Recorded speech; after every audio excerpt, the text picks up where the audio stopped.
Much has been heard about the cartoonists and police who were among the victims, but little about the first person the terrorists killed, a maintenance technician named Frederic Boiseau. He and his partner Jeremy Gans were looking over the Charlie Hebdo building for the first time at the start of a maintenance contract, the first to come face-to-face with the killers. A week later, Boiseau's brother Christophe and Gans have begun telling their story. Je sais pas comment c'est le suivi, mais par téléphone. On a juste eu le temps de lever la tête. Il y a quelqu'un qui a crié Charlie. Il a tiré. J'ai juste eu le temps de crier on est de la maintenance, mais il avait déjà tiré. Et ensuite, il m'a visé, il a dit c'est où Charlie Hebdo? Et j'ai dit je sais pas, on est de la maintenance, c'est le premier jour, en essayant de me protéger comme si j'allais prendre un coup de bâton, comme un réflexe.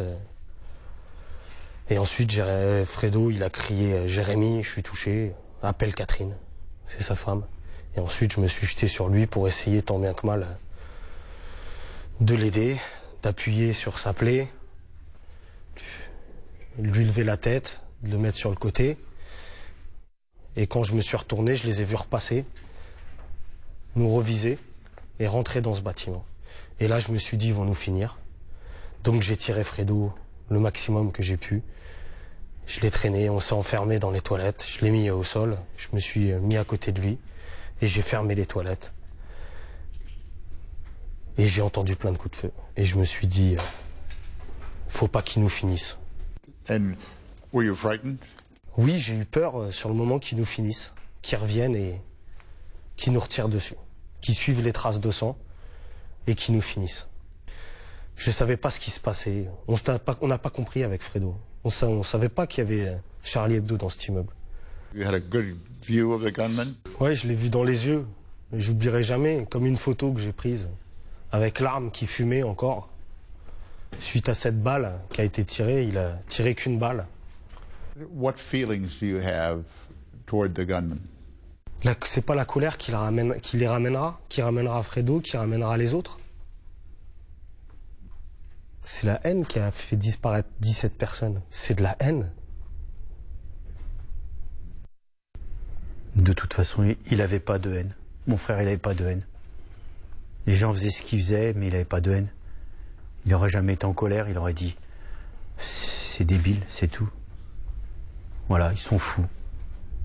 Jeremy, you called his wife. Je l'ai téléphoné à Catherine dès que j'ai vu les pompiers autour de lui, parce que j'ai cru que j'étais persuadé qu'ils le sauveraient. Les pauvres, ils n'ont pas réussi. J'ai vu qu'ils étaient dépassés par les événements. Je pense pas que quand on est pompier de Paris, on s'attend à aller soigner des blessures de guerre. C'est une balle de guerre qui a touché Fredo. Et j'étais persuadé, j'attendais tellement d'aide et de secours dans ces toilettes avec Fredo. Il m'a même demandé les secours. Je lui ai dit, ils arrivent, Fredo, ils arrivent. Et c'est vrai que j'ai eu un soulagement quand je les ai vus arriver parce que je me suis dit, ça y est. Et quand ils étaient autour de Fredo, ces trois pompiers, c'est là que j'ai appelé Catherine pour lui dire que ce qui s'était passé. Mais je savais qu'il était plus conscient, mais je pensais qu'ils allaient le ramener. Je pensais un peu comme dans les films, on voit les films avec les appareils, les trucs. Je pensais qu'ils allaient le sauver, comme dans les films. Unfortunately not. Non.